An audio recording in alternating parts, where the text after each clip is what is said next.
Hey everybody, welcome back to my channel. Welcome if you're new here. Today we are checking out a VR accessory for your MetaQuest 3, 3S, 2, and Pro headsets.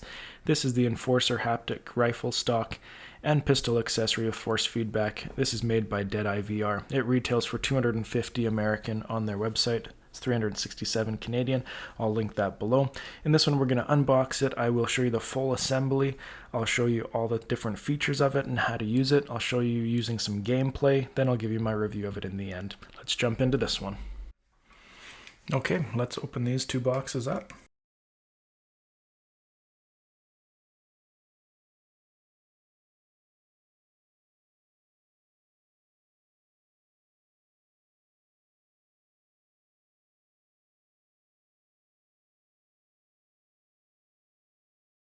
Okay, so here we have everything that was in the box. We have the parts list here. We have the assembly instructions here as well. We got the pistol setup instructions, and then we got the modifier dial telling you how that all works. First thing I can say is this has a nice weight to it. It is not just a light piece of plastic. It is weighted in here. That's going to be sweet. Trying that out. I'm excited to put this thing together and use it. So I'm just going to take a minute here and I'm going to read through the instruction list to make sure I have all the parts, and then I'll get into the actual assembly here. Here's a close-up of the assembly instructions that you can use, and here's a close-up of the parts list that you can take a look at as well.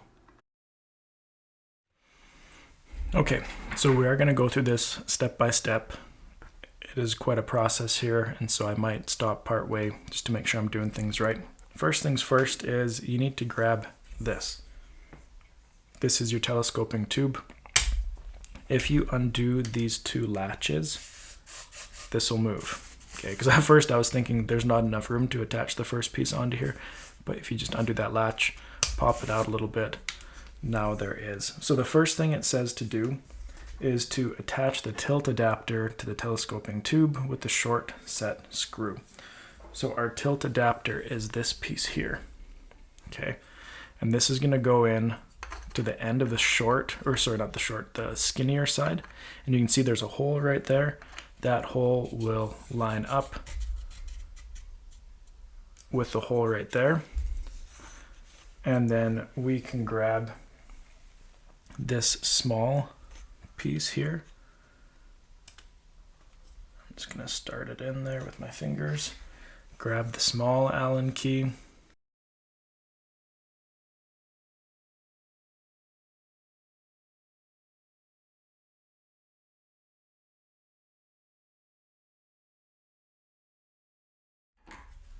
All right, once you have this piece on, and then we are going to be taking this one here and putting it on the other end. Again, you can see there's a hole right here. There's holes on both sides of this. You're going to want to have this side up the same as the far side. Okay, so this is gonna go in like this. Line up the holes there, and then you're gonna take this longer single one with the same Allen key and twist this all the way in.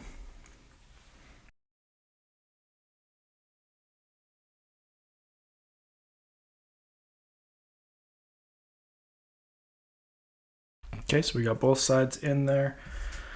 Our next step shows connect the front magnet mount to the tilt adapter with the short hex bolt and a thumb screw. So this is the front mount that it's talking about. We are going to be connecting it to this here. We have these two hex bolts. We're going to take the shorter one and one of these. This, according to the instructions, it's going to fit right in there. There we go. Just have to push it through a little bit tighter. Then that'll fit through. And we can tighten that there. The next step, we're coming back over to the opposite side. We're going to use the long hex bolt. And it says we're going to connect the stock clamp with the long hex bolt. And so that would be, that's staying there.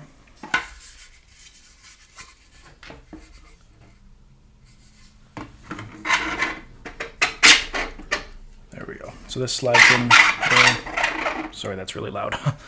As you can see, it's going to be adjustable, and we're going to put this in the same way as we did the other side over there. Tighten that up, and again, once you have things figured out, then you can move this up or down. Just loosen it to move it up or down to fit your shoulder better there. Okay, place the silicone pad onto the rear magnet mount.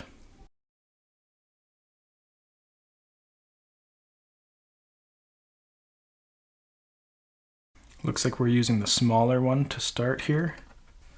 Oh yeah, if you feel it, this one, the silicone, those ones are cushioned. This, you can see a little indent inside this piece right here. So we're gonna take this piece off, put that to the side, and it's gonna fit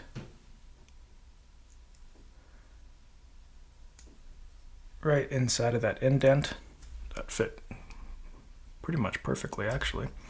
Okay, so this is gonna go in the middle part here. I'm just gonna lay it down on the side right now, and then as I tighten things in, I'm going to adjust it, because what's gonna happen is this part's gonna face the top, and then on the bottom, strong magnet, we're gonna have these two pieces on the bottom to attach it to the other side there.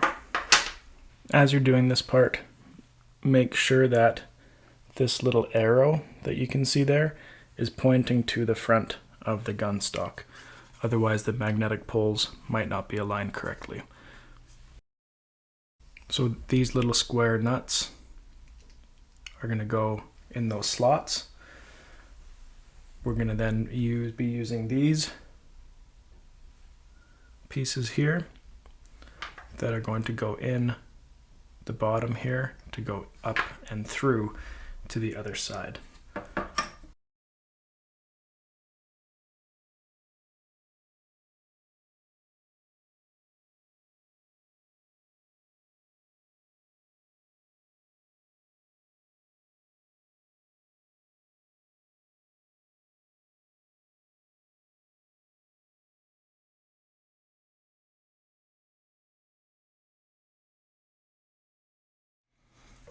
Okay, I've got all four of those on. Again, make sure that this arrow is pointing forward. So here's our piece here. It looks like here's a spot, here's a spot. And this is going to be the top piece.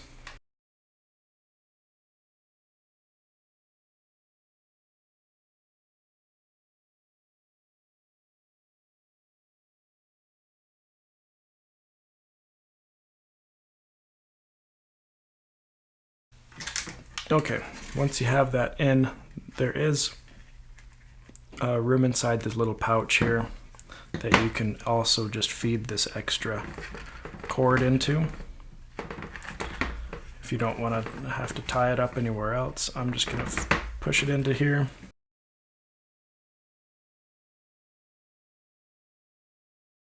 There we go. We got our hand strap on there. All right, now we're going to use these little pads, and it says to use them in the front and rear cups. Now, if you look, it might be too hard to see, but right in here, there is an indent where that's going to go. So it does show you where that's going to go. And if we look on this one here, also, if I can angle this light right there is where the other one's going to go.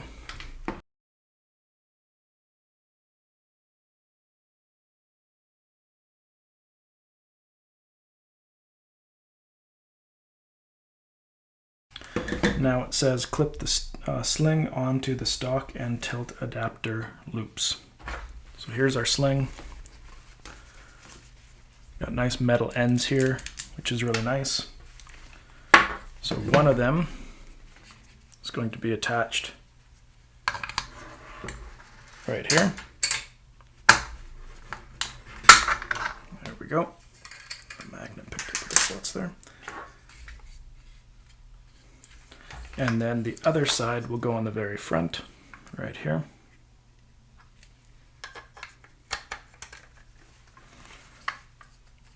There we go. Got that on. Mount the rear cup by rotating it onto the rear magnet mount. Pull the lever to detach. Lower the front cup onto the front. Oh, so I've already done that on here. So that's got a magnet on it. That's got a magnet on it. That goes right there. I'm going to extend these a little bit. This also is going right there. Okay, in order to charge the hand pistol here, you're going to want to turn this to unlock. This is going to slide down. You can undo the battery here by unclipping it. It came with this plug-in. You're going to plug this part obviously into the wall, and then this part goes in and clips right there into the rechargeable battery. There. Then when you're done, simply detach, reattach, slide it back in, twist to lock, and you're good to go. And the last step we need to do inside of this bag is our dial here. And the dial is just going on the side right there. So you can adjust that. So here we have our guide for our buttons, our auto fire, burst, single, and then the modifier dial, also click and hold, and that's going to adjust the fire rate, recoil intensity, or fire delay values for all the fire modes.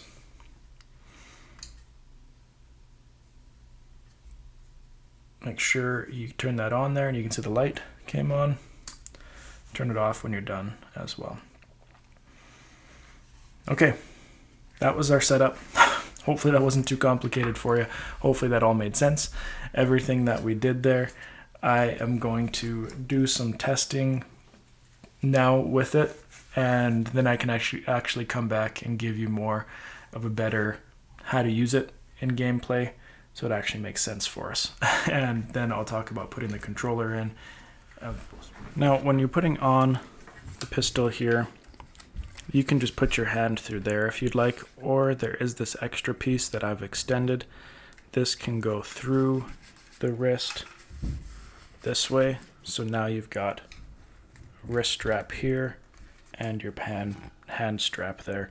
It's up to you if you want to use both. You're going to see that when I'm using it later. I don't use the extra wrist strap right here, which also does just button off if you want. I just use this main piece right here like that. But it's up to you what you want to do. Okay, now that I've actually had a chance to test this out, I understand a bit more exactly how it works. I will do some live showing using it, but I wanted to explain a few things first as we go. So on our handgun here, we got our 3 buttons. You can see that we have the different bullet selection. Once we turn this on, you can see right now it's red, changes to yellow, changes to blue. So it shows you which one is selected. That this is obviously a single shot, triple shot, and then full automatic. So auto, burst, or single. And that's what it explains here on the sheet as well. Now if you hold one of these down, you can see it flashes. As soon as you let go, it stops. But as it flashes, now the red is going to change the fire rate with this dial. Okay. The yellow is going to change the recoil intensity, and the blue is going to change the fire delay. So I'm going to detach this. To detach this, there's this little pulley right here, and then that releases, it's also magnetically connected, but that releases the little clip. So if I go on single shot and pull the trigger, so there you can see single shot, triple shot, and fully automatic. It just goes for it, okay?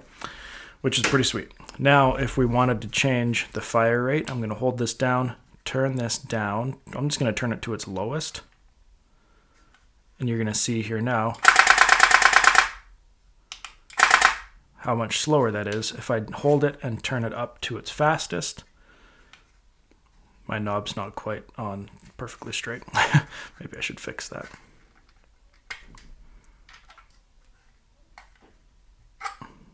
There we go. Now this is on the highest.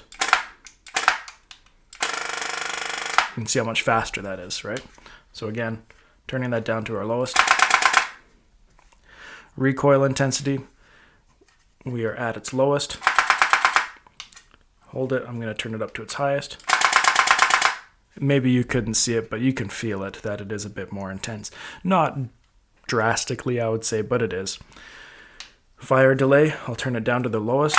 So as soon as that trigger is engaged, it's firing. I'm going to turn that up to the highest so it has more of a delay. It's not a huge delay, but it definitely is a delay that you can feel. So those are all the different settings that you can change on this. All right, so when using this, there are a few things that I want to show you that I will talk about while I'm doing the gameplay as well. But to put it on first, take your strap here. This is going to go over your shoulders so that this fits nice and snug into your shoulder. This hand should be able to slide right in there, and this hand right there. Now you should be able to feel a comfortable position here. If it's not, if you need to extend any piece further in or further out, then you can do that right here by just undoing those clips and moving those where they need to be. You can do the same here, and you're going to have to wait to adjust this fully until you're in the game, because I found that at first I was adjusting it for the top of this, but in the actual game when you're playing, it is going to be a little bit higher, and so I did put this up a little bit higher than what I'm doing there, just so I can have a better view when I'm in the game. And it might depend on the game too, how it works and how the scope actually is. So you can simply undo this here to move it up or down, tighten it up once it's in place, and then you're good to go. The strap itself just goes around your back there pretty easily. It has some elastic here, which is nice, and then it obviously has the regular adjusters there. If you need to make it any taller or any shorter, you can do it however you like there. And then you're good to go. So in the game, in any game that you're playing, you want to make sure that this is on. And then again, I've showed you all the controls there. You can easily see that those are accessible as I'm playing right here. Super easy. If you're wanting to switch to a pistol, you can easily grab with your pinky here, just pull back off of that magnet, and boom, we got our pistol there. Clips right back on, and we're secure, we're good to go. But it easily releases with that clip. The front one here, if you try to go side to side, it's not going to come off. But if you go front or back, it's easier. Front is the easiest. You can do your reloading, plop it back on, and you're good to go. Sometimes I even just took the controller out, did the reloading, plopped the controller back in. But if you don't want that to be moving around so much, you can take the whole thing off just like that, and you're good to go. Yeah, so I'm going to show you some gameplay. I'm just going to be doing Population 1, just going to be playing in the training area. I'm going to show you all different kinds of guns, automatic rifle, semi-automatic, sniper, shotgun, pistol, and how it feels and looks while I'm using this as well. Hopefully that'll be a lot of fun. Let's jump into it. So here I'm going to test first a fully automatic rifle. My fire rate was pretty high on this one, so you can see I'm just adjusting it there, better for this gun. Unload, easily take that off, do the movements, put it back on, and we're good to keep on going.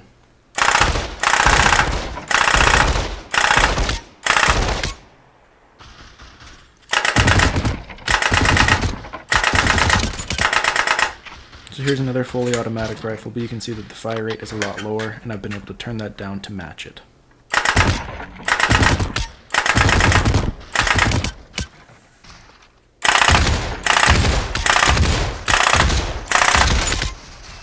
For this rifle, I've turned it down to just the burst setting, given 3 shots at a time, and you can see that it works great with this one here.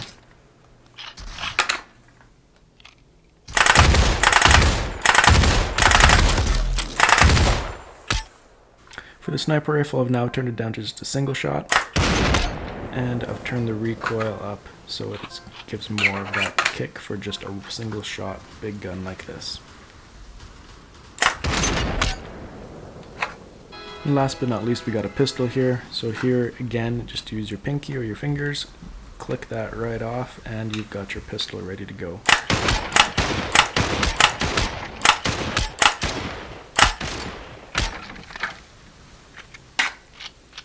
So I hope you enjoyed this gun test. Now I'm just going to talk about a few more specs and the price point, and then we will be all finished. Alright, I hope you enjoyed the full assembly, the gameplay, how to use it, and I want to give you a brief review. And I say brief because I think it's great. If you're into first-person shooter games, this is a must-have accessory to enhance your gaming experience on your Quest 3, 3S, 2 Pro, whichever one you're using. And that's one thing that's really nice about it, is it will fit all of those controllers in here. Your Quest 2, 3, 3S Pro controllers, all of them will fit, so you can use it with any of those headsets. We are looking at $250 American on their website. It's about 360 Canadian. I say that because I'm Canadian. But compared to a lot of other ones, that still is a lot cheaper, and this is going to work with any game because it doesn't connect via software. This is a standalone product that you adjust yourself. You don't need it to connect via Bluetooth or anything to your headset, which is really nice. So this, you can just adjust it yourself and then it'll work. If you have any questions about anything that you've seen in this video or anything that relates to this that you want to know, send me a message, put a comment below. I'm more than happy to do my best to answer those for you. Make sure you check out all my other VR accessory reviews. I'll link this one in the description below. Thanks for watching this one. We'll see you next time here on Brian Sloan Artist.